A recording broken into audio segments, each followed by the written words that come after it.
Sorry, you're in that group. Is this the afternoon tea?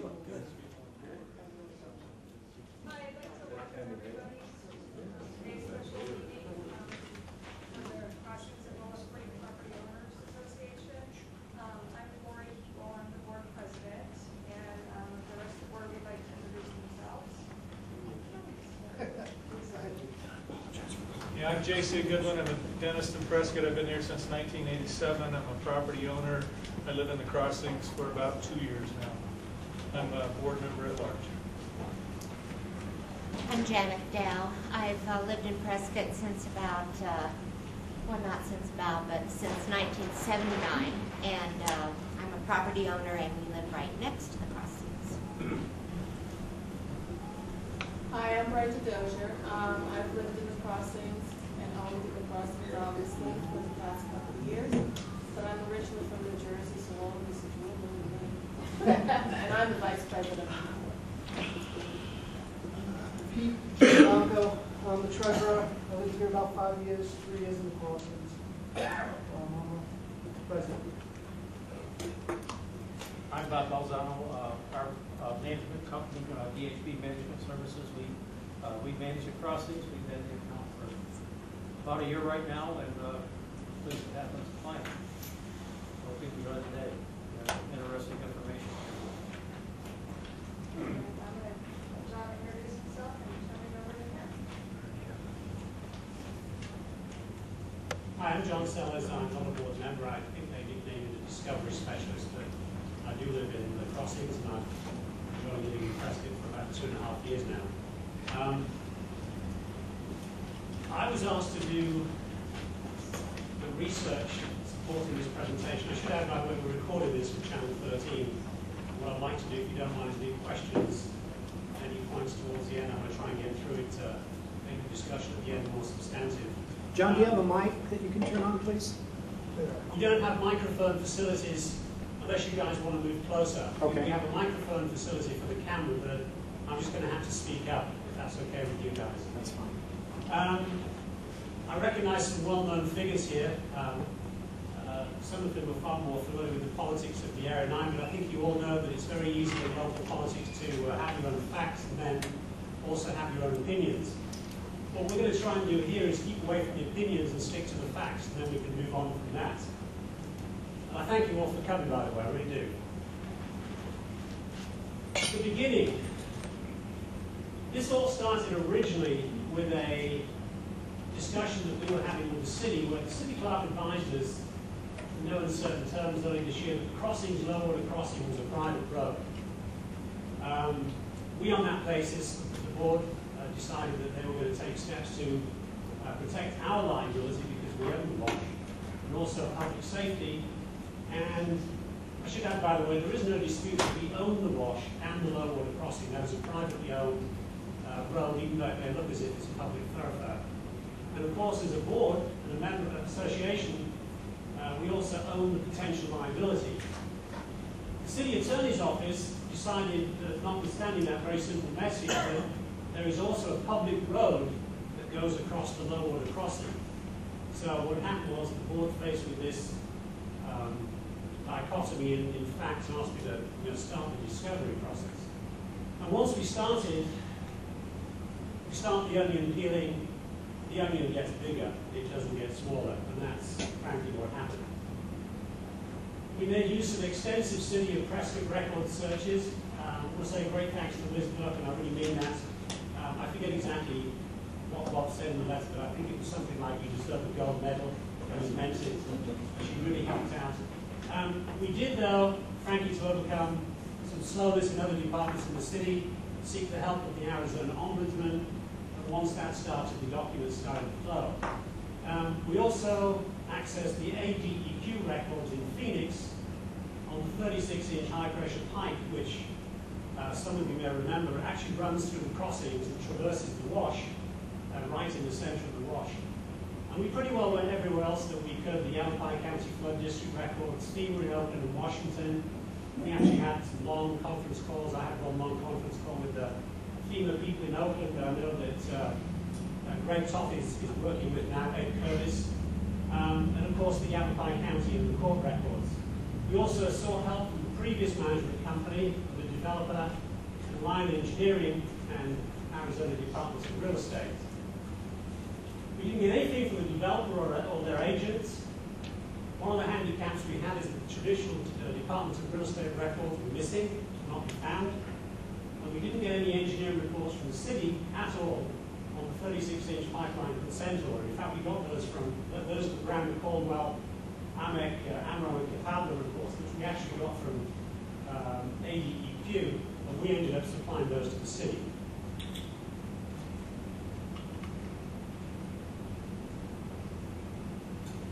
A little bit of history. I obviously do this by research. Some of you here will already know some of this. Prescott is dangerous when it rains. 2 1980 drownings in Prescott. This was a terrible accident that happened. Actually, there were no barricades on the washes that were involved in this case. The Hale family case versus the city of Prescott. A young lady called Isabel Hale drowned in 1982 in an unbarricaded granite creek in the city centre. The Hale family sued the city for wrongful death. The jury trial involved more than 40 witnesses. The city denied all liability. The Hale's case took 3.5 weeks and then rested. And the city came back after lunch and settled. Actually, that's not true. Settled is not the right word. Admitted liability and conceded the case on the advice of the insurance company. The basic result of that case was, it was a financial settlement, obviously, but the essential point was that the city was obliged to publish wash safety procedures, which I'm told by the attorney that represented the family and he's still in the neighbourhood, that was essentially the reason that they brought the case in the first place.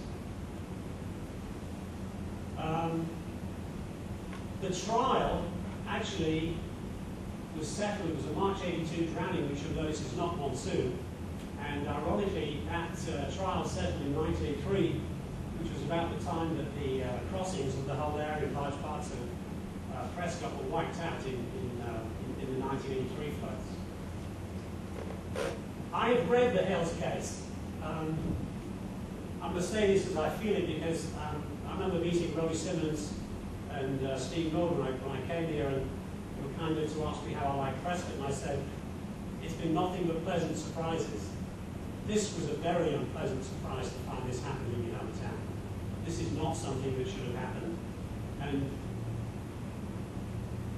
it was to the point where, in fact, I asked one of the other board members to come and read so that we could get the true circumstances of actually what went on and the circumstances behind that case. One of the things that came out of this, and we're not attorneys, we don't pretend to be, but we can read court documents, is that wash liability in Arizona, at least according to the court documents, presumes an accidental death victim with no witnesses was acting rationally. Point being, you can be drunk, if you're not witnessed, if you get killed in a wash, you're presumed to be acting rationally.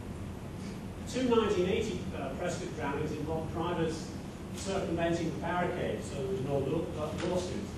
The Isabel Hale case was different. There were barricades, and we actually believe that wash owners will be guilty until proved innocent in case of a death in the wash. Unfortunately, after the Hale case, and I've again spoken to these people and detected a history of bullying, to be perfectly honest, this carried on. The Allen family saga on Lincoln Street was a very the conversation with his family. It was not a pleasant conversation to hear the saga, but basically it was their rendition of a story where the city decided to frankly save money and go for the low water crossings, and that crossing is still there in large part. Flooding continued. I had no idea of the saga that was going on with my neighbours in San Andreas Estates, as Bob knows, until I started reading the boxes and boxes of material. This was a terrible saga for those people. And by the way, they were heavily represented at the meeting that we had here last week. The city can't say they were not told. These are emails that we got from the Yavapai County Flood District who were very helpful. And what you can read in this is a very clear statement coming from the Yavapai County Flood District. Watch out.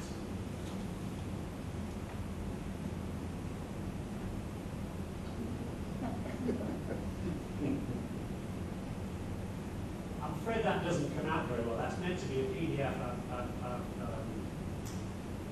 I've actually seen this on the screen, but basically this is meant to be a rendition of the crossings, and it's a very bad. It's just not come out on the screen, but in essence, what you've got is the wash running through here, and in fact, you can see some of these. Might be better to use on here. These are the maps that Greg Toth gave us. They come from the line engineering report, which has not been, I believe, fully accepted by the city. But this is basically the wash. You've got the low water crossing here, come through Willow Creek. We hit this area here, which is where the wash takes a big turn with a levee that Greg Toth spent some time, for those of you that were here last week, remember explaining this levee and some questions he had over this. And then you come down Willow Creek here, and then you hit the Willow Creek Road, which is just before the water was here. So that's the kind of general area. Can you point out the low water crossing on there? It's here. You have the road comes through here, comes here. There's another part of the subdivision here, and then the road curls around, and that's Robin Drive, which goes on to Lorraine. So this is the gardens, Sandretto Estate. You've got the gardens of Willow Creek. You've got the Lorraine Drive trailer park, of course, here. All the apartments here. You've got a lot of affordable housing here. You have a number of, in fact, Willow, I forget the exact name of it, but it's the assisted living facility which sits here, and obviously that's significantly underwater in case of flooding. The real point I put that up there for was that line you can see going here is the 3 city water mains, one of which includes the 36-line high-pressure pipeline, which you can actually see has a kink in it in the middle of the wash. So what we have is a wash in a 100-year flood condition with about 8,100 cubic feet a second running through it, which is about what was running through it apparently in 83. The city's main water pipelines, including the new 36-inch pipeline, a big sewer line coming through here. This was all wiped out in 1983. And I don't know exactly how long the city was without water, but I was told it was anywhere between 6 to 10 weeks.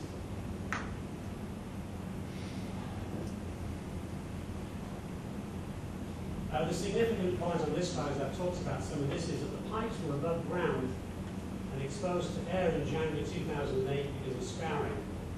And the reason I know that is because my dogs have discovered that they're above ground.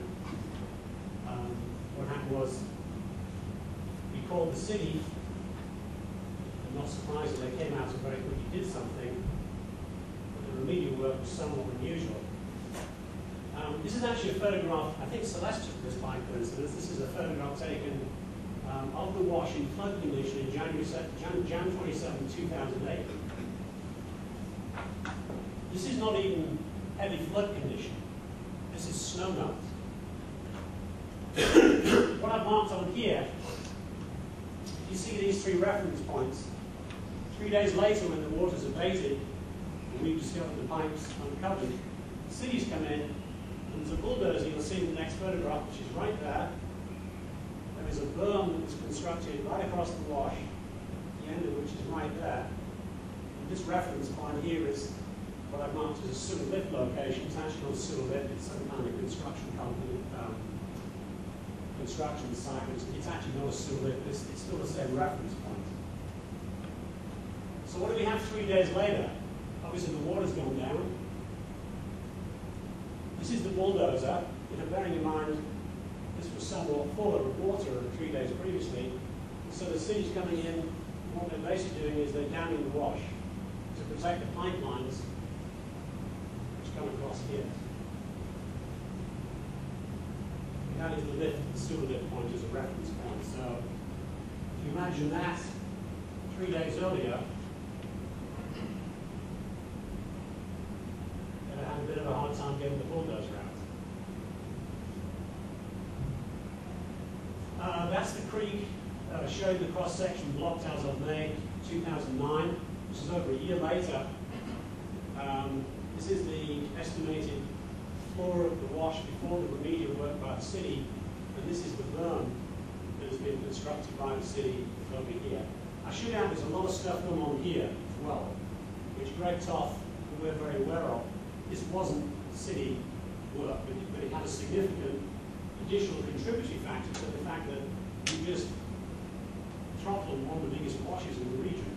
In fact, we think this is probably one of our own homeowners who is at fault there, but we're still trying to get to the bottom of that. But obviously, there's not a lot of places for the water in the wash to go.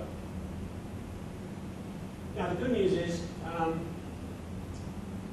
City Attorney's Office refused, it's all documented by the way, communication between us and the City Drainrge Engineer. They basically told you they didn't want to talk to us.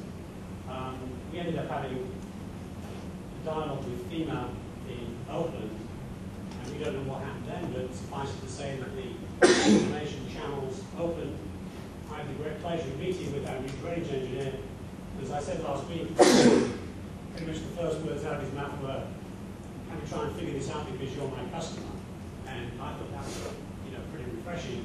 And the end result of that is, obviously, there's been some discussions going between the utility department and Greg, and that fill was largely removed in July, not completely, but obviously a lot of remedial work done. And Greg came here to, I guess, a meeting that was probably 40 or 50 people, which was extremely well represented.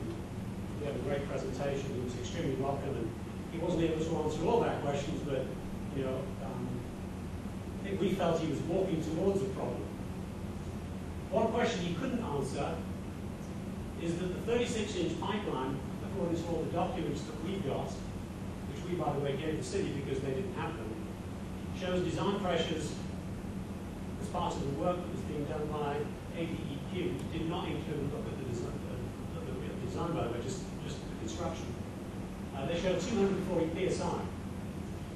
I think there are some people here who probably remember Craig Conlon at the Good Governance session talking about city water pressures being as high as 400 psi. That got my attention. Especially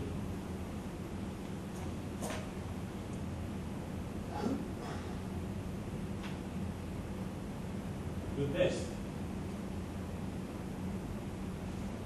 Because that 36-inch high-pressure pipeline, either at 240 or 400, is a monster. And what happens with high-pressure pipelines is, if they're not anchored down properly, they can come out of the ground. And the main pressure points is just simple hydraulics, really. Come where you change direction.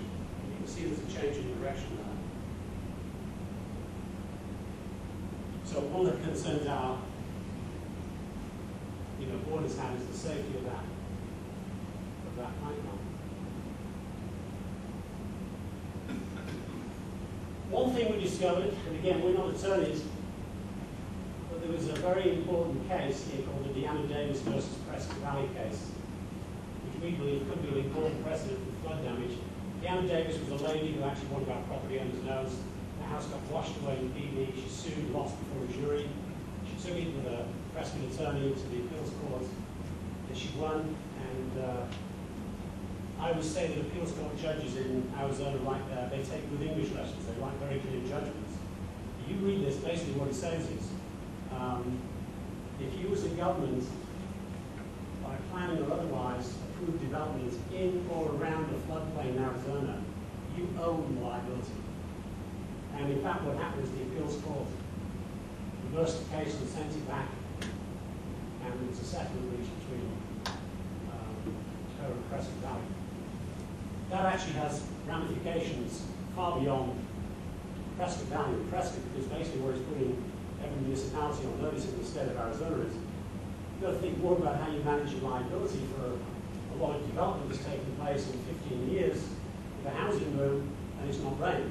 So developments like the crossings have taken place in low-lying areas. But one of these flood incidents mentioned during the monsoon. In fact, only one of them was really. And now we come to the low water crossing. Well, this is the beginning. This was the start of the onion period, which looked very clear and simple at the beginning, because Liz Burke keeps records of city council meetings, and we asked Liz for the records of what City Council approved. She came back to this email in February, and she basically said, find the documents I referenced earlier. One is the council memo that went to the council for their meeting on 11/26/02, which I know some people here were at as council members. And the other is the minutes from that meeting. The memo does state that the streets will be public other than that portion going across the creek. So actually that was the basis on which we moved forward, because that seemed pretty clear to us. The city attorney, however, took a different view.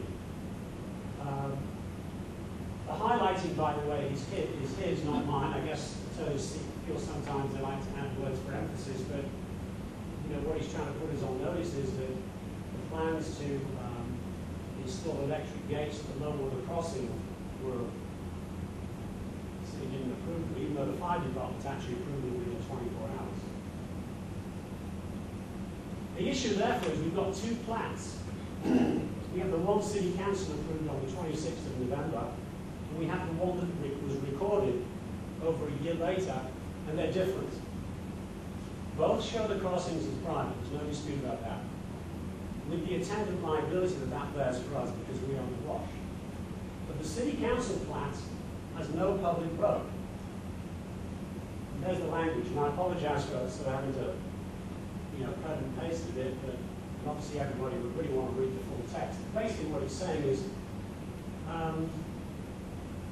it's actually very simple dedication language with an accompanying memo which the city clerk minuted as being a memo which qualified the plat, so this is part of the plat in effect.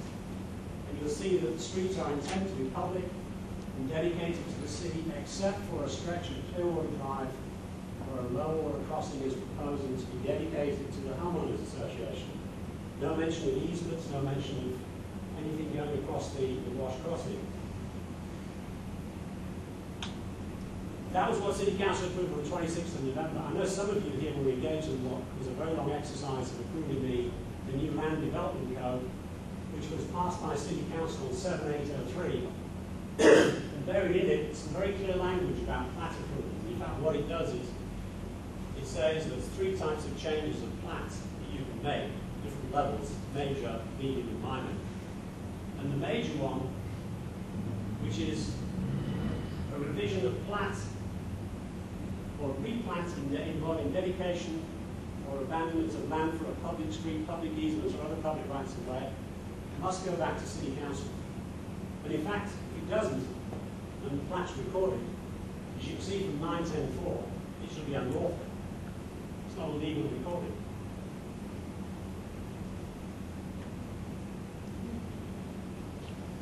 So again, key words. Subsequent approval by the City Council.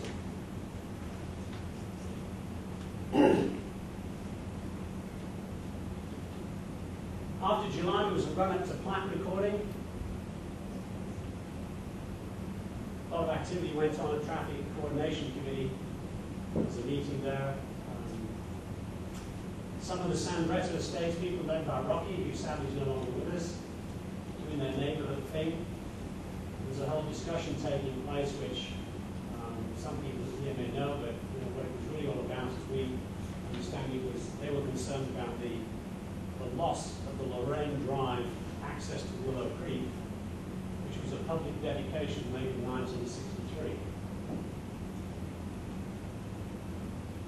So Rocky's turning up at the public session, talking about this. Thank Bob for his help. Bob wasn't city councilman at that time, of course. And then some new information suddenly pops up about Plat, the access through Robin Drive. By the way, that city council meeting appears as a public session, as you know, just as I know the open meetings where you can't approve anything unless it's properly agendized, and public sessions don't count for that. The plat was recorded 2 weeks later. This is not approved by City Council. And as you can see, there's some totally different language being added. And further dedicates public vehicular, pedestrian, utility easements in said private streets, and additional specific easements as shown for public and private utilities, including blah, blah, blah, blah. Now, those are two very different plats, as I'm sure you agree. One's without a road across the crossing, one is. That's the plat as recorded. Rowley signed it as mayor, obviously, Marie Watson, the city clerk, Craig McConnell, city engineer, and Julie Pinzola. What I'd like you to note, we had to actually go and get the original plat out at the county offices to make sure this new, you can actually see this here. On the original plat, you can very clearly see that somebody changed a 3 to a 2 before these two people signed it.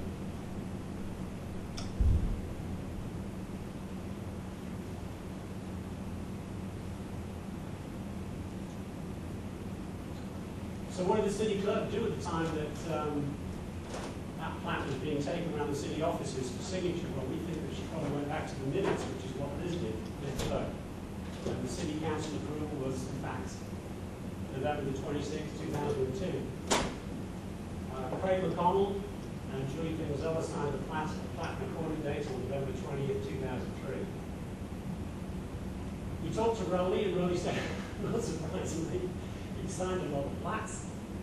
Marie Watson said, I would have checked council records, and we figured she must have done because she changed in 2003. She went back to the city minutes, like Elizabeth did, changed it back to 2002. Craig McConnell, we have no idea. Julie Pinzola, we tried to talk to her, but she's refused comment. But actually, her words speak for themselves because Elizabeth was kind enough, without asking, to give us this. This is actually a transcription from the council tapes of 1126. And it's the extract of everything, but this is the extract that matters. This is a low-order crossing, this small segment, privately owned and maintained by the Homeless Association. Otherwise, the streets are entirely city code. 28 feet wide, curb, gutter, sidewalk, and that is true for the low-order crossing as well, which is actually not true. Just the maintenance circumstances such that the city is not going to take it on. The balance will be public streets, which is entirely consistent with the minutes that Liz gave us and the city memos actually that went to the city council meeting on 11/26. The subdivision public report, I know the city doesn't have any real interest in this, or at least I don't think they do legally, but it's very clear that in the public report, which still remains on the DRE's website, there's only one access to Clearwater, to the crossings. That's through Clearwater Drive. City traffic engineer's view, he thinks it's the developer's fault. Basically, it's an email that exchange that took place between Ian Mattingly and Andy Reinhardt over a bad deal for the HOA and homeowners that they only have the developer to blame. The developer's view, we have no idea because they're not communicating to us despite all the correspondence we've sent them. But what we do know is that to the extent that Lorraine Drive is important in terms of offering the other previous historical access out the crossings, or after Sanbretta Drive, the developer was trying to buy Lorraine Drive, which eventually was ceded back to him by ordinance last year, back as early as February 2002, before the plat even went before City Council. City Council's view, we had absolutely no idea. We sent a letter to them on May 15. There's other invitations. We have not had any response at all. And I say that in the knowledge that the incumbent City Council members. We have no idea what City Council's view is. City Attorney's view, endless exchanges in writing, threatening all available remedies. We've offered mediation twice. We've asked them for an explanation of why. What is your reasoning behind why you believe your position is the way it is? They've never responded with any reasoning. Well, we did have some contractors that went in asking questions in the words police action brought to bear. So it seems their view of the law apparently isn't. This is the last word we had from the city's attorney. Now, that's an interesting letter. I'm going to let you read it because what it really says is the final plat is the final plat. But regardless of any process in the city, the property owner can grant easements to the public as they deem appropriate. That's what happened in this subdivision. Doesn't matter if the city council said otherwise. And so, the final plat is the final plat, regardless of everything that's gone before, which sort of in short says a private deal between a developer and the city over a public road without a public hearing is okay.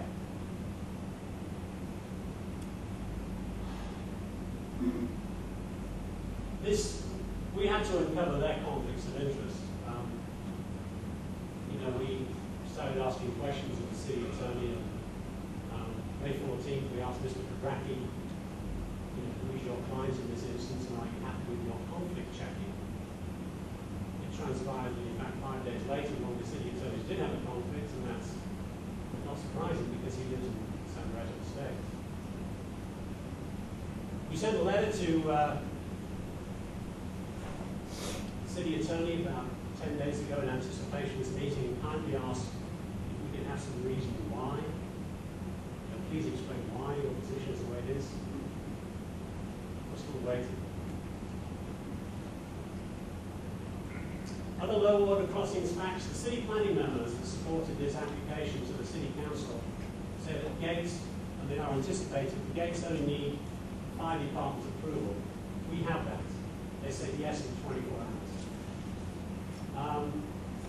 I don't want to put Greg Toth on the spot because he's not here, but I think Greg was fairly clear in one regard, is that last week at this time that low water crossings are not something the city wants to see going forward, and this is a very low water crossing.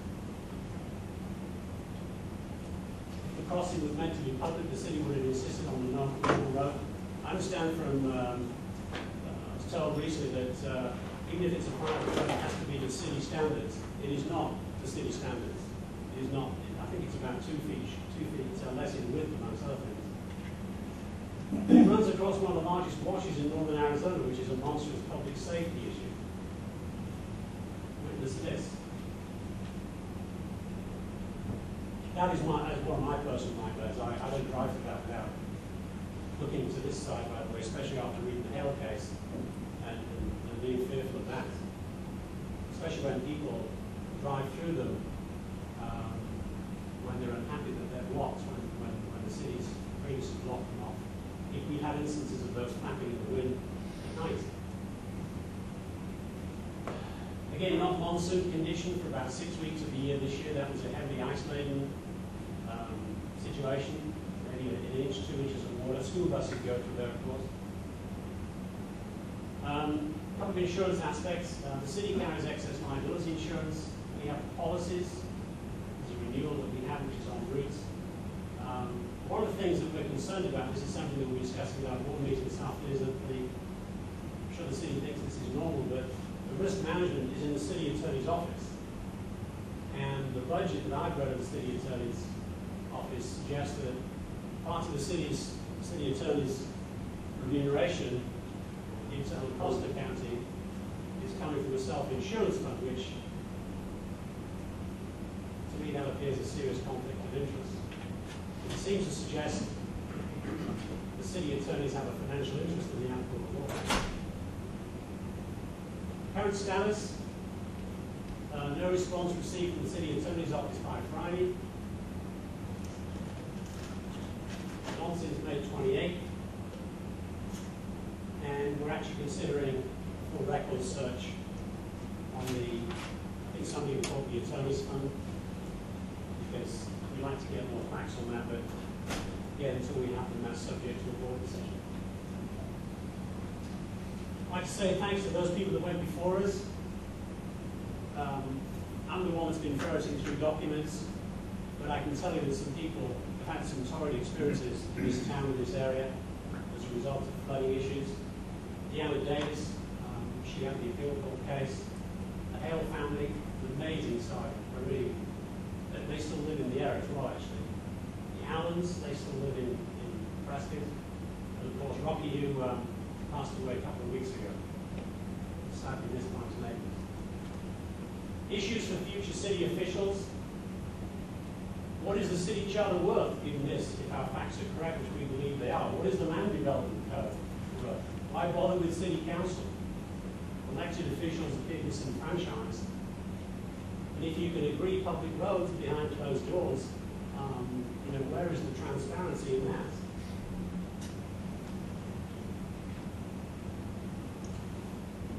Is the city still a bully pit? I've seen evidence of that. Not so much now, but I've seen evidence of it in the people I've talked to as part of this research. And frankly, who's running the zoo? The animals or the zookeepers? And when you listen to what Greg was saying last week, talking about development, having been the big driver, and of course the city's never really had a drainage engineer, I kind of summarize this, and I've probably spent as much time as anybody doing community service work for the city on the Creek+John. This is a balancing issue. It's a priority between watering pipes versus watering washes. It's as simple as that. And that's it.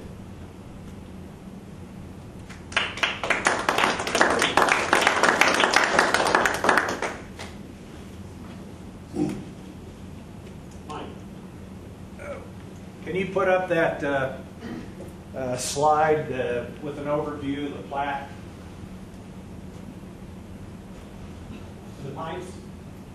No, not with the pipe on it, but just with the schema. Say when. It's your 14. diagram.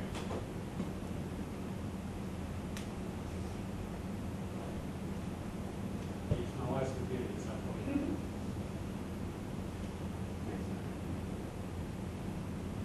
You missed You just went by. yeah. Okay. Now, the issue as I see it is, does the HOA want to claim responsibility or ownership of the low water crossing, which I think you said this is that street that goes over the wash and ultimately goes down over here, and then this goes up here somewhere to Robin That's the Drive. next one up to the right. Which one? Further up to the right, this is where you're talking Yeah. about. This is the low water? Yeah. Okay, does your HOA want to acquire ownership of this low water crossing street? We own it. They already own it. Okay. And that's, if you own it, then when I was out there Saturday, you indicated that at that location that the city removed and put up in place their own signs, right? Actually, they took ours down. They took yours down, and so On one section. Yeah, the signs were caution signs, just to let people who drive through that low water crossing, so they're aware of that it is a private street to proceed with caution and watch for racing conditions, and that the street is maintained by the association.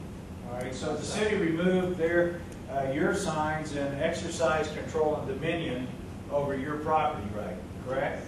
Yes. They told me, when I called, Ian Madden, he told me that the signs we put up were placed in the roadway easement right away. And I asked them for a copy of the easement. They didn't take that. As a matter of fact, we even put signs up where the covered bridge is. Because the road under the covered bridge is the same as this. It's a private street maintained by the association. And he says, you can't put signs up there. They're right away for the road. And I showed him right on the plat map that there's a dedication there for a sign easement. And he says, no, you can't put it in there. And they took those down. All right, well, they're obviously exercising control and dominion over your street, which has been given you by dedication on the plat, right? Yes. Okay, well, I don't promote necessarily, well, maybe I do, lawsuits from lawyers. But the easiest resolution for your homeowner association is this. If you want to own that street and put the city to rest and eliminate them altogether, in Texas, and I'm not an Arizona lawyer, but in Texas, you can sue for declaratory judgment to establish rights. And declaratory judgment, I don't know what they call it here, but what you're doing is raising the cause of action that doesn't go beyond what the evidence itself is, and by hard evidence, it's the paperwork, the plats recorded, and the dedication, such as what John has assembled. to establish your ownership rights. But then you have to remember, once you have the obligation that you're asserting your rights to this bridge, this street, then you assume liability and responsibility, and which is another reason that you should establish that by lawsuit, because that judge is going to have to make a determination of what your rights are or the city's rights. Somewhere, somebody has an obligation.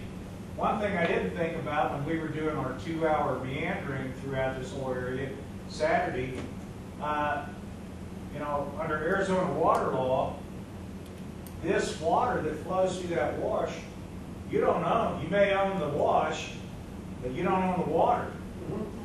And so the resulting SRP intervention, they're everywhere. But, you know, they may have some ultimate responsibility, you know, if they don't exercise and allow their water, to flow unchanneled, so to speak, over that and present a hazard. Actually, there are some people away from this. There's a lot of thinking already gone into the idea that there's a lot of affordable housing. I don't know what percentage, maybe a city council member could tell us, but it's a huge percentage of the city's affordable housing here. And there are some very bright people around town who said put affordable housing together with this huge floodplain, which is a steady sheet of water, which is a revenue source, and what we should do with the SRP problem. But that becomes an asset, not a liability. But Mike, I hear what you're saying. I mean, it's actually called a special writ of action if you look at the, again, I'm not a lawyer, but people have taken out special writs of action against the city. And the city's fought them tooth and nail and often lost. But that isn't the way that our board, I think, I shouldn't ask the board should speak on this one. Conversely, what's your opinion about the opposite scenario? If we decided we don't want ownership, we don't want liability, how do we protect ourselves in that regard? What's your opinion of the procedure? Okay, well, here's the thing, you've had a long history in your association claiming, hey, I own this, we're going to exercise our rights and we have dominion over this street. You know, be careful what you want. But until you have some legal declaration, you know, it's my opinion, again, I'm not a Arizona lawyer, but it's my opinion that you need to, you know, grab the bull by the horns and establish just who does own that street. Because according to Bob, you know, you all have put up warning signs, you know, and the city has removed them, and you've got gates out there that are chained to the, right now, chained to that crossing that you can't exercise control over when it is flooding to prevent, you know, somebody driving into that hazard. Again, Mike, we own the wash. There's absolutely no dispute about that. The question is the right clear on both floods. And the other issue is, well, then, you see, you got the city in its memorandums and in its control by removing you all signs, you know, exercising, hey, we own this. Yeah, but the point is, the experience shows that if you sue the city, it took the Hells 3.5 weeks and they settled out for lunch. I mean, that's well, declaratory judgment is a far quicker remedy but we have to than a sue. protracted litigation. Before this gets so out of hand, can we at all explore this option, board members? And I God bless you, I appreciate your work and your dedication. Personally, I'm not real surprised by all this, and the element of surprise is throwing me a bit because it's all in the subdivision public report that I received and read when I got my lot. I mean, the type is big, it's not long, it's all there. But if our issue is the liability, if what we're afraid of is the liability, and you've got to ask yourself honestly, is that the bottom line? Is it solely that we don't want to get hit over the head with something we can't afford due to liability? Well, then why don't we look at getting the city to take over the low water crossing and the wash, and we don't have to run around making That's what I everybody. just asked. And that's why I'm asking, can't we continue your thought before we talk about suing Well, somebody? excuse me. In fact, that's what Nobody's they talking said. about suing. But We're not trying to that's sue. all We're we're not suing talking them. about. Yeah, That's, are you that's what the listening talk- to what he's getting to say? Yeah, but we haven't made any decisions there. We're not suing Just anybody. give it to the city and we're done. I They think haven't our responded to us. They're Anything. trying. We're trying to They're deal with getting them. They're not No, dealing. Hold No, on. I think- John, this is your We meeting. tried to give them. Yeah, I just They volunteered. want to Mike, and yeah. the crossing, and they'll take it. But I We shouldn't want that crossing. I don't know why we've done this, why we've been fighting so hard to prove that we own that. Somebody answer me that. Why have we fought so hard, so many months, to prove It's not an that we issue. own it? Because it's not a clear-cut decision. No, That's what a declaratory judgment Wouldn't it have been does. easier to say, you know what, city, we don't want to own this, and we want out of this? Well, you can't do that either. You just can't say, I think that, Here's a dangerous I want a situation. legal We haven't opinion of it, tried. to be well, honest. that's what the lawsuit for declaratory. I want somebody that's a lawyer to tell me that. Excuse me, can we just go? First of all, I'm a lawyer in Texas. Well, I don't give a damn about Texas, to be honest with you. I'm talking about Arizona. I'm talking about Prescott, Arizona. Can I say something just for a second to help this real quick? Well, you had your hand up a while back. Well, there's a very easy solution to this whole problem. I just went through the same problem on a portion of Willow Creek Road that I owned. When they subdivided Nolte and realigned Nolte, they took part of my property, and about a half acre going through there, realigned Nolte. Well, they left a portion of the road that's 240 feet long by 24 feet wide that was dedicated as an easement in 1968. I still own it. I still pay taxes on it. The very easy solution to your problem is if this is a dedicated easement, allowing traffic to flow, ingress and egress going across there, all you have to do as property owners is go down to the county recorder's office after it is platted, that certain piece, and give that piece up, abandon that piece, and since the city owns the right-of-way going through, they have to assume ownership of the property. You know, that would be Takes nice. away your liability. That would be a nice Look alternative. into it. Don't propose that. I was just gonna send them a Christmas card, say, Merry Christmas, here's the wash. We should at least investigate. I'm just trying to ask one question. We've not determined yet that the membership even wants to be there. Absolutely. I really believe what you need to do is find out if the membership wants to do this. Can I I don't know why we're having these chicken little meetings all the time on something that we don't know if anybody wants. I think this is about gating, and we have barely talked about it today. But I think the elephant in the room is that there's somebody that wants to gate that damn crossing. I mean automatic gates, folks, to limit traffic flow. That is nuts, and I think that if the board believes that they have the authority to go gate that if the city allows it, I'm telling you there's going to be a couple of people that's going to put some very mean blocks in front. The board should be acting as the property owners want you to.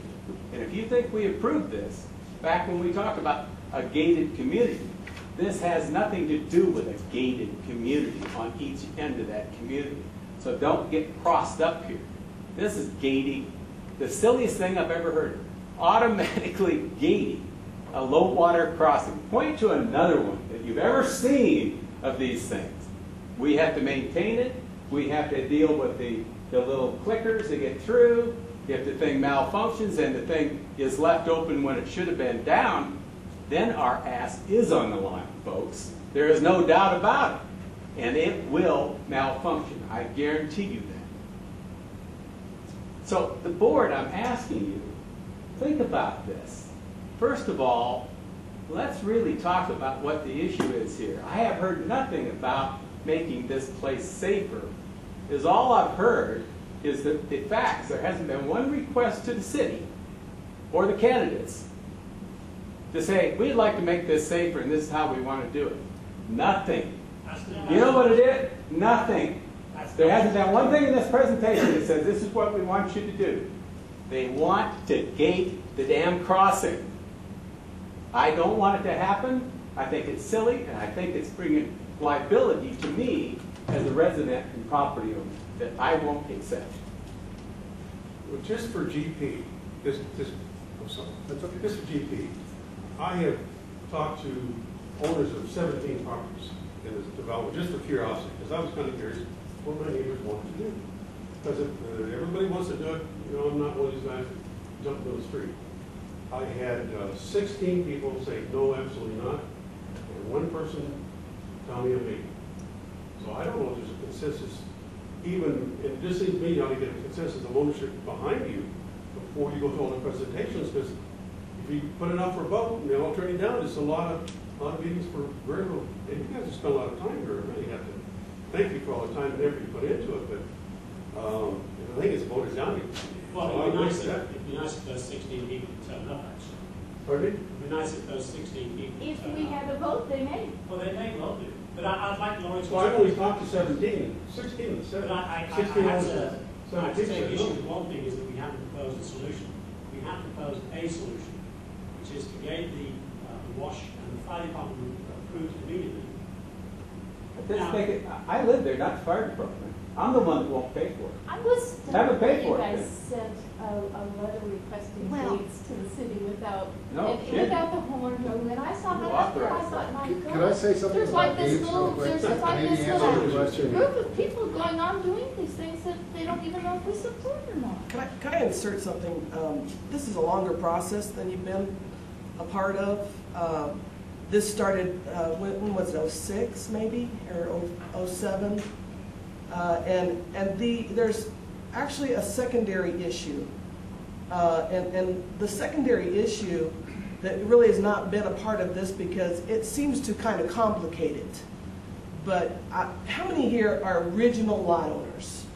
Original, you bought before, okay, there's just a very few. Okay, the original lot owners in here were sold a piece of property that assumed that Lorraine Drive was the exit to Willow Creek Road, okay? We were sold a piece of property with the idea that this is not a thoroughfare. We've lived in the area for quite some time, and we're quite aware of the problem of Sandretto Drive and all the traffic on that road and this quite speedy traffic on that road. When we investigated purchasing a lot in here, that made up our minds. We thought, okay, Lorraine Drive is closed. It was sold to us as fire access only. That issue has never been resolved.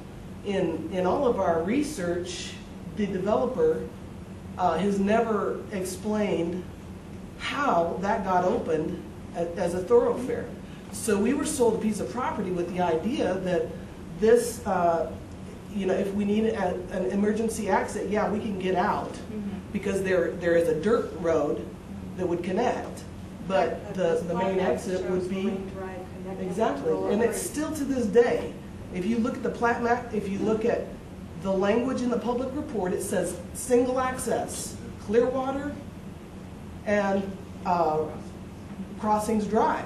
That's it. It's still today. It's never been amended. It must be very frustrating to you, and Right. I surely understand your point and sympathize. On the other hand, when we purchased the lot, when we decided to retire to Prescott, we drove around, and if it was a gated community, we weren't interested. We went to the crossings and looked at what physically was there, what the public report was. We got early copies of the CC&Rs and said, can we live with this subdivision as it stands today? What we see, we have to abide by these rules. This is the way it is. Yes, it fits us very well. We like it. So, I mean, I've got the same story. Sure. Here's the issue is fraud. Fraud. Well, We've that's been not it. defrauded. But what I want to say is that the proposal the board made is not gating the community, it's gating the wash. Can I just throw But one? it has nothing to do with the low water crossing. Well, that's been a secondary issue. So the history of this is the prior board began a research project on gating. They did take a vote. A vote was mailed to all of the current Not on property low owners. water crossing gate. No, it was regarding a gate at the ingress and egress. That's a lot different. Yes, I agree. Can I It's a lot just say something different. on the gates real quick? It might answer your question, because like I say, I've been through this. If there is a dedicated easement of ingress and egress, any private person or property owners or group of people, I was told by law, cannot put up a gate. Only the city can. And that's what I was told, because I have liability on Willow Creek Road. If somebody crashes their car in front of my house and they're going to try to sue the city, their attorney is going to be smart enough to go in there and find out who is the property owner. I, as a property owner, am liable.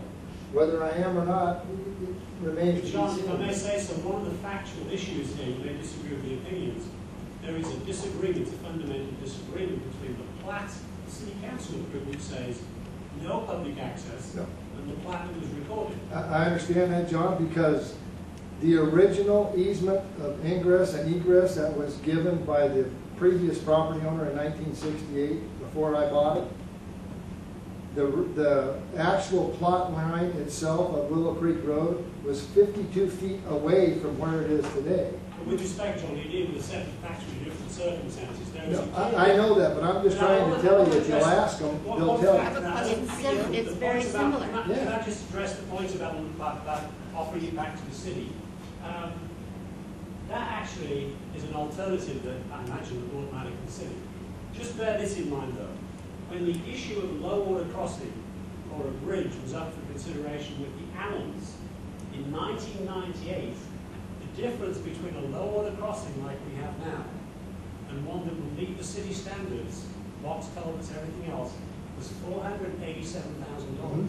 Now, I imagine that number is probably closer to $1 million now, and you'd have to get FEMA approval. And I wonder whether our city council members would support $1 million of the city's money to solve that problem. Because that's what's Would we be happy with that, or do we still want the gate, John? Because I think it's the gate. I think it's the gate, I think it's the traffic thing. Well, What is this, about liability? it's about liability. I think it's Number one as issue. easy as he said, get rid of this thing and stop advertising to everyone that we believe in. As you just abandon that piece Yes, of ma'am. property, That's what I the was city gonna- doesn't have to agree with you, they have to take it back if that's what you want to do? Yes, ma'am, that's what I was going to, That's great news. John made the point that you are going to offer it back to the city. No, I Well, didn't. That's not my decision. No, I know, no, I'm just saying, you made that statement, I asked the offering it question. back to the city. You It's can't, not- It's not a question of offering it back to the We city. can just you hand it can't back offer, to the them. city won't take it because it's a liability waiting to happen. They're not going to assume that, and you can abandon it, but you still have the responsibility That's if you're not claiming true. it's true. You're No, it saying isn't. that's Yes, not it true. is. No, One quick question. that's not true Right at now, all. the city has the responsibility to close those gates and lock them, and to put up barricades. And they don't do a very good job Well, of that. well, I know, That's it's not their the point. responsibility, okay? So it's their responsibility. If we put in Yeah, some we kind got of that power right. gate that fails during a flood, and someone drives into it, we're first in line for liability. But we're first in line right now with. No, you're No, not. if they go through the Come city on. barricades and go through the city gates or That's whatever, city, come the on. city's still gonna be. I don't believe I'd that. rather spend some money on an attorney to tell you for sure that this is your liability, because I don't think we're liable right now, especially since the city has made it a point to us that said that they control those gates and they're the only ones that can close or open them. They have Well, that's accepted the question. liability by doing that, and any attorney that's worth their salt Well, will know that. That's what the Harris said. That's what, with respect, You need it. down, Is there any? that's what No, the but Hill we- said. They took them $300,000 of legal expenses and 300 weeks of church on to get the city to accept it. Well, I think we it ought to just seems- abandon it. It just seems until we know what the district wants, even though I got an email from Bob saying that the association position is to put gates there. There's been no vote, there's been nothing. It's right in the email. Let me, Why? I mean, we it's a haven't board made position, any it could be- decisions, so, but, John, that's kind of reaching out, but there's no decisions that's been made. everybody's gonna be notified. There would be a vote on anything that's gonna happen. I understand, I'm just saying that, You know, my email says that. Yeah, you gotta understand. Letters say the association's position is. Well, and I thought, what he's doing, he's going fishing. Where do I live? He's going fishing. No. That's what that is. That's fishing. He And should you. looking at somebody to get somebody, he's pulling information. But you know we're gonna have a vote on anything.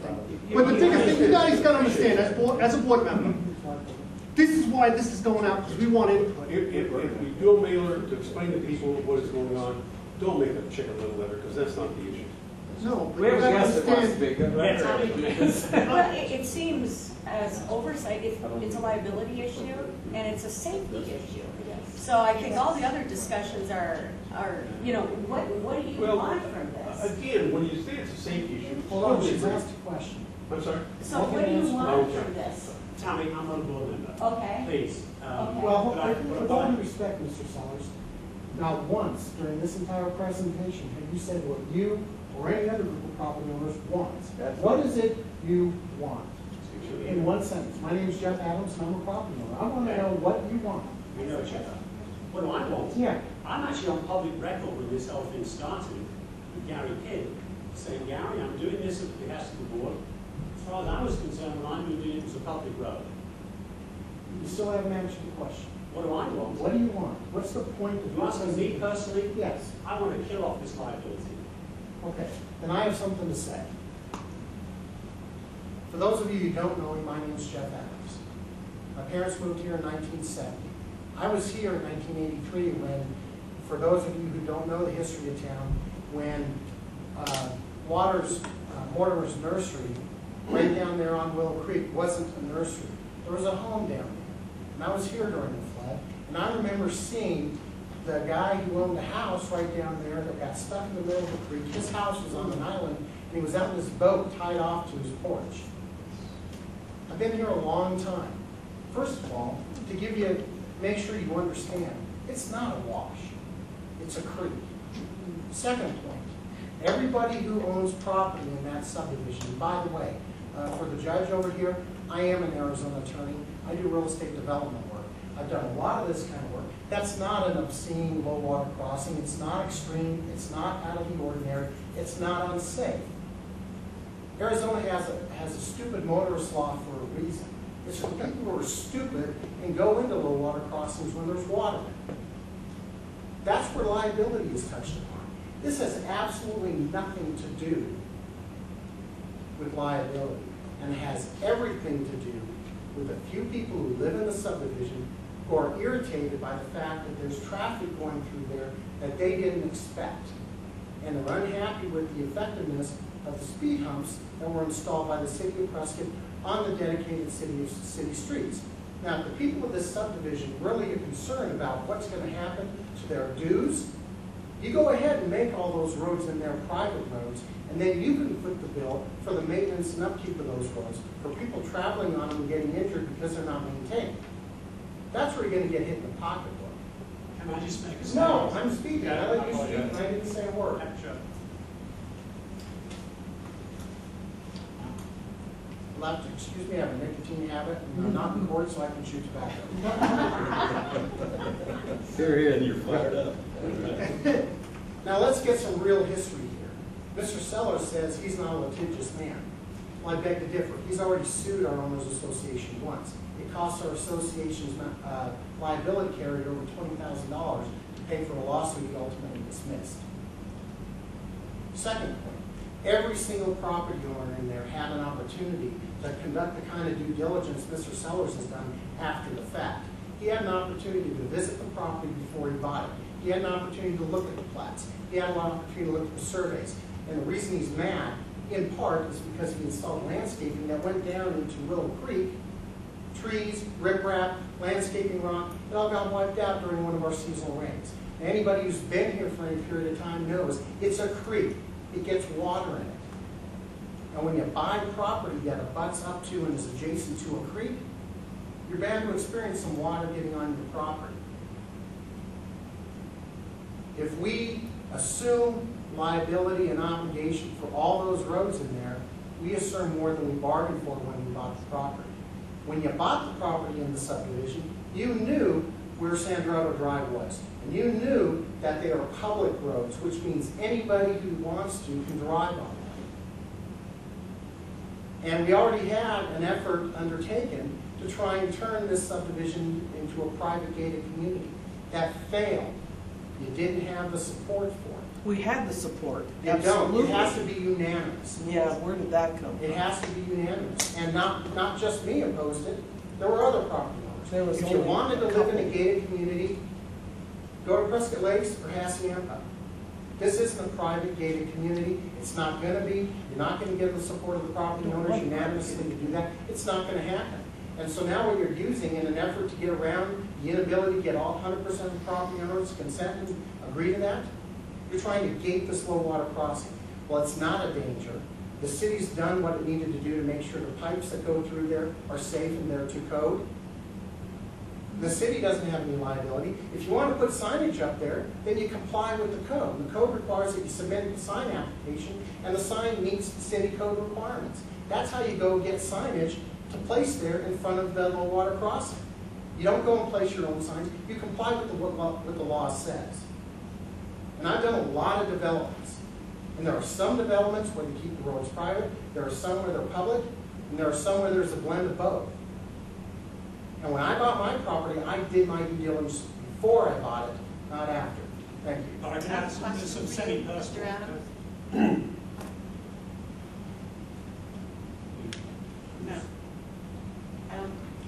I wanted to ask Mr. Adams something. You're an Arizona lawyer, Yes. so as Darrell has said, you didn't care about taxes and neither do I. In your opinion, as an Arizona lawyer, because we own that piece of that property, do we also own the liability? That's all I'll speak for myself, I have been trying to get at. Do we own the liability? Yes, and that's why you have insurance. Well, what happens if somebody, we have $5 million coverage, somebody sues and wins a lawsuit of $10 million? Well, what that's going to Is there a come special down. assessment placed then on each lot owner? Yeah. Okay, that's Yeah. my And issue. I can tell you right now, the city council and the mayor and the city attorney, you try and dedicate that low water crossing to the city, they're going to say no. And you know the basis upon that, and then you can't sue them to compel them to accept property that they don't want. The low water. Mr. Adams, can I ask you a question on that? Because dealing with that. I was told by an attorney here in town that if it is a dedicated easement of ingress and egress, that if you abandon it, whoever originally put the ingress and egress easement, which is the city of Prescott, then maintains and possesses the titleship of that road, of that easement. Now, is that correct? It wasn't city property. It was privately owned. No, I understand And that. the developer bought it. I understand that. The same thing with the piece that I'm concerned with, that's mine. I owned it. But when they redid the road, then the egress and ingress easement was transferred to that piece, is what I was told by the city attorney, which wasn't Gary Kidd at the time, Mr. Moffett.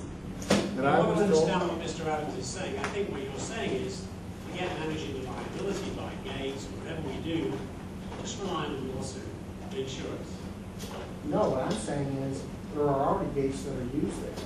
And state statute provides that if anybody drives into a low water crossing when there's water running through it, you assume the risk, whatever happens to you is a consequence of doing it. Yes, see, That that's our. statute was created specifically to shield people from liability for people acting like idiots. So you And I, like to for rely on the one, stupid motorist law? pardon me? You like to rely on the stupid motorist? No, John, what I'm not willing to rely upon is your failure to conduct your own due diligence before you bought the property. As I My said- lot sits right You on made Willow some Creek. factual statements that are And incorrect. I'm not in favor of you trying to use fear mongering to scare the city into doing something that ultimately will increase my property taxes and is something that we don't need in that subdivision. I'll be very happy to first of all say the letter I sent to Gary Kidd, Gary, in the interest of full disclosure, this was a public street when I bought it. Secondly, I did not sue the city, or the association. And thirdly, but the landscaping in my backyard is exactly the way it was when I built the house. But I'm trying to understand where you're going from.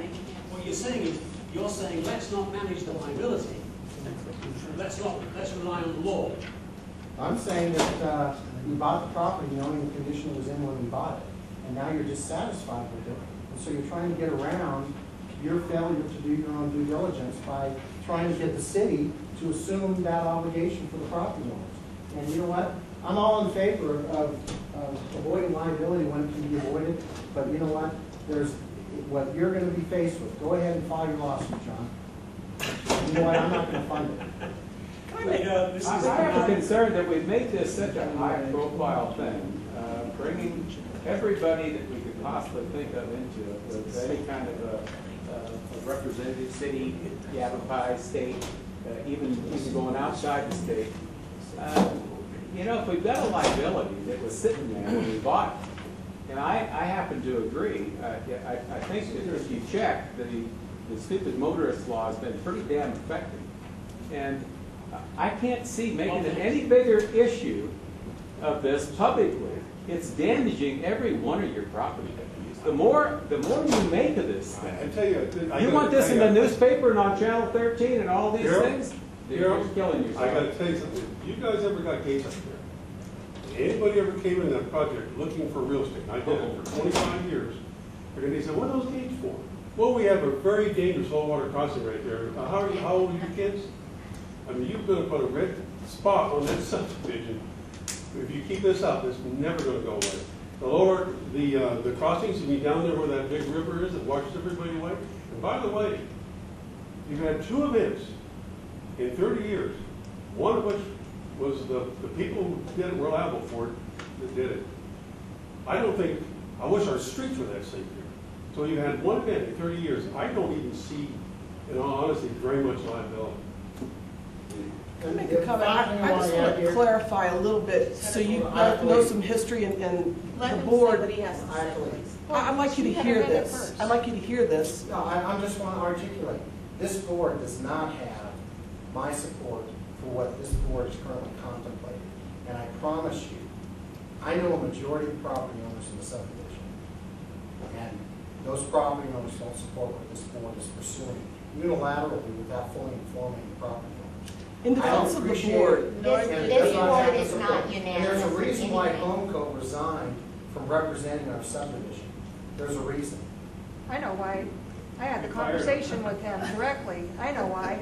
Jeff, before you go, Jeff, before you go, I'll be happy to put you in possession of some facts. I spoke directly to Justin Scott. I know why. I have dinner with Justin Scott. Well, I know he told me. 4 or 5 times I know what he told me. Well, I know what he told me. I don't care. I know what he told me. And I know what Justin's perspective is. Well, that's not what he told me. This board does not represent the general ownership within the crossings.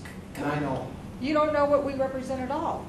We're If doing you're here we're pursuing we're Mr. Sellers' researching. agenda, We are that's doing what you're research. supporting. That's what we're doing research. We have made no decisions. You're in writing. he doesn't have an agenda. So We're what? Jeff, there's a split on the board. You need to be this aware board of that. is not unanimous in Well, any. it presents These itself discussions are unanimously. heated and We were pursuing ongoing. gates as an alternative. We wanted to know what it might cost us, so we had an idea of what, it's just You an know what's investigation stage. particularly disturbing to me is that the underlying issue here, I still contend, and you can say I'm wrong, it wasn't liability. It's liability, traffic. 100% It for is me. traffic, and it's Absolutely. silly because And we let me don't even speak have to a that. fraction of the traffic that we're gonna have So when you that can place is built out. What are you understand gonna do when we then, make all move these out? accusations.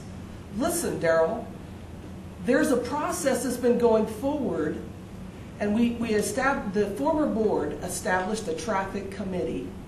Okay, I took over the leadership of that because there weren't too many people that were that very interested in it or had the time. Should have been an indication right there. Yes. Can I ask a question? Dan, what do you want to do? What would you? Leave it alone. Can I finish? Absolutely, leave it. I can't see one thing other than the traffic management that this will accomplish for you. Not a single thing. That those gates right now that the city controls, and if they don't get out there and close those things, I feel very comfortable in going to court that way. If they didn't close them and there's a liability, even without the super motorist law, it won't bother me. Especially with I the feel efforts I you've feel tried. as comfortable that way as if anything else could happen. Can we let She'd be on the Celeste street. finish? She's been interrupted several times.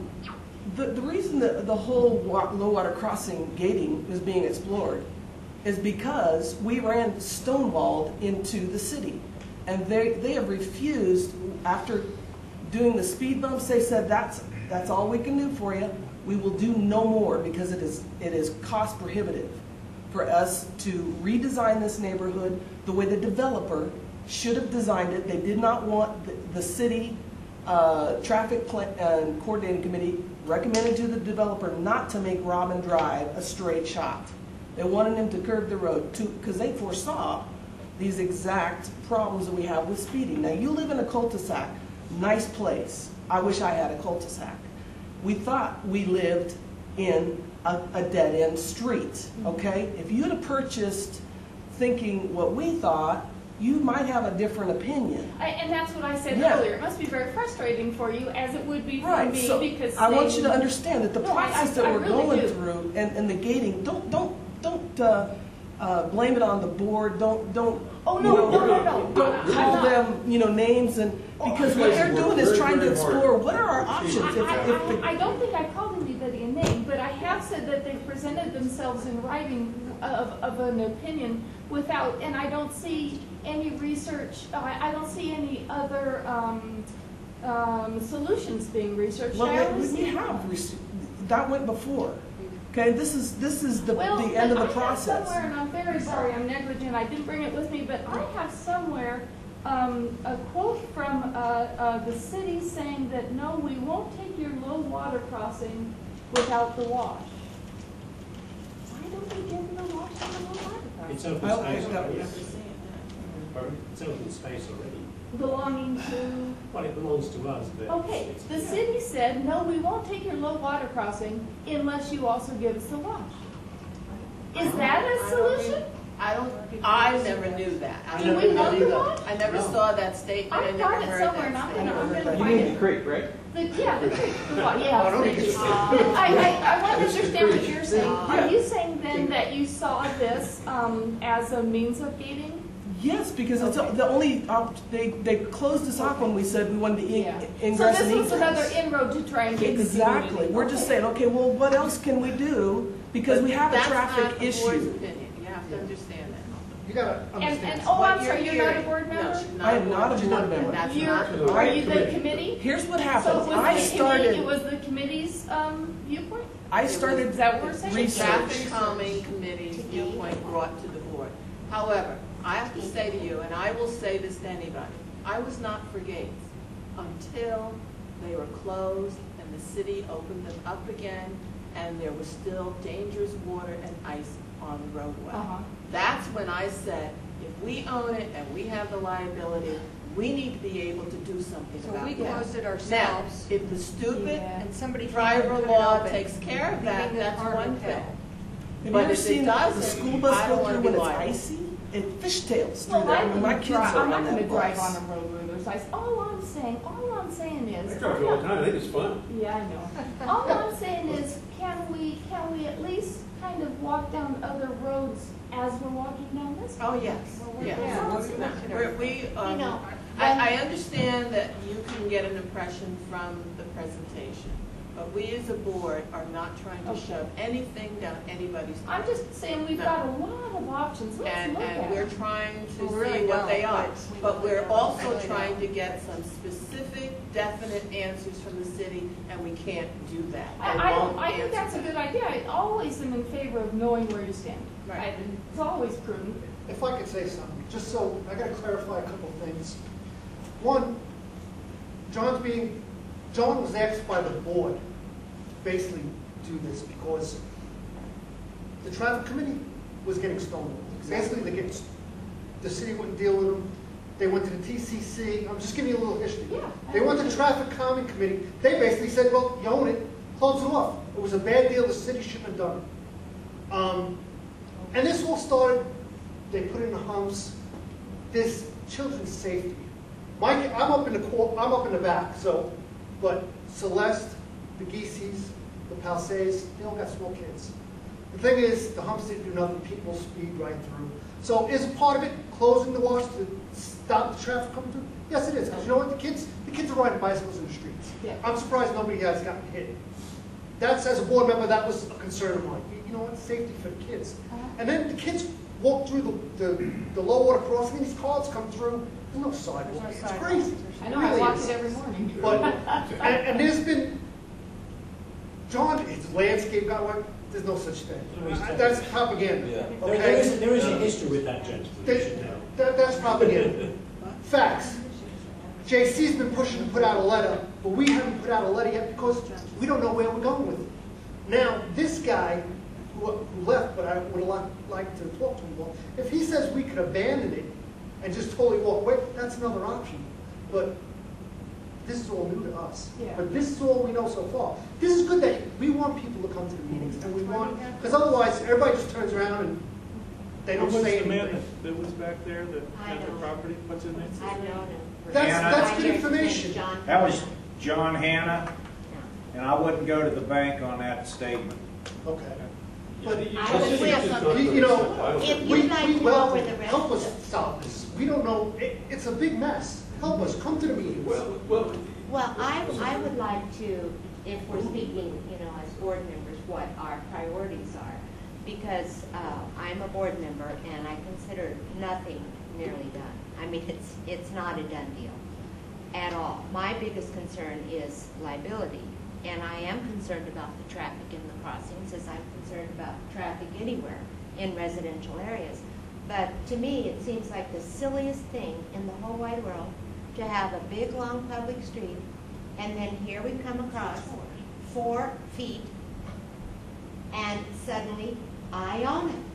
Oh, well, it's my lucky day. How did that ever get approved? So now, but it is, it's an ism. Well, it wasn't, excuse me. And it wasn't. so, yeah, well, that's what That's John John's discovered. trying to Yeah. onion peel. So, if I own a piece of property, then I assume that I have liability on it, but I would also assume that I have control over it. And then I found out, oh no, I have the property, I have the liability, and I have no control. Like Mr. Adams If the said. city wants control, then I say they should own the property and own the liability. And if we can try abandonment, hey, That's fine. I think we should separate these. I what I thought agree it with was. both, by the way. That's what I thought it I was. think we should have 2 separate, I think it very should be distinct separate. issues. I And when thought we that talk to the it city, was evident. we should approach them on those 2 separately, not together.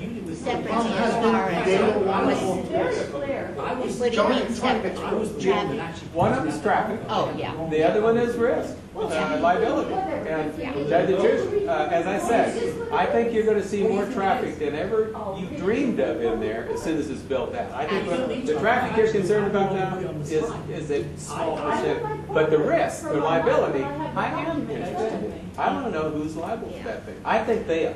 When they're operating those gates, they are. Well, the truth of the You might get matter sued, but I don't think You're it's. correct on that. And that's the reason that we asked John to do I got it wrong. the research to try to help us decide I who looked has at the it, to me, it liability. looks so That's my perspective, that's what the board, up to this point, has been trying to understand. You know, the more traffic you have, you increase the risk. Yeah. I would like to bring up another piece of information about, I put in a request to see the document that the city uses as their criteria for closing all low water crossings. They did send it to us, the board has it, and the bottom line is there has to be a minimum of 4 inches of water running through that crossing before they close it. So if it's less than 4 inches, every season of the year, you're okay except for winter time. They will not close that if there's less than 4 inches of water and vehicles go through it. They drag the water up the swales and it freezes. So they're, you know, They won't say close it for December through February, March, it's high risk if it's open and there's only a little bit of water in there. And hell, I've seen photographs there where there's tire tracks through slush and ice and the gates are open. Sure. And you call the city, you're going to close it while there's not enough water there to close it. And so when you get those responses from the city, it'd be really smart to keep a log of those responses. Oh, we've done all that. No, not They're only, irresponsible. you hope you never have to use it, that's the good news. You keep it, that log, as So your your child gets defense. I don't have, Yeah. This board- and I truly am sorry the development's not what you thought it was gonna be. I mean, I would not be happy with that. The problem is, there are a bunch of us that bought on what we physically saw and read in our documents, and it is what we thought it was gonna be, and I really am sorry, and it's really a no-win situation. But And excuse me, I wouldn't like to be in your spot. with respect, it isn't, because this was not approved in this form by city council. So all I can tell you is what physically is in the crossing is in my public. No, it's not. not. No, it's not. No, it's not. Look at the ingress and egress. Look at that. It still says Clearwater and Robin Drive Only. are the only ingress and egress. So you're Now you upset tell me about that the that's the easements? same. You're upset about the easements?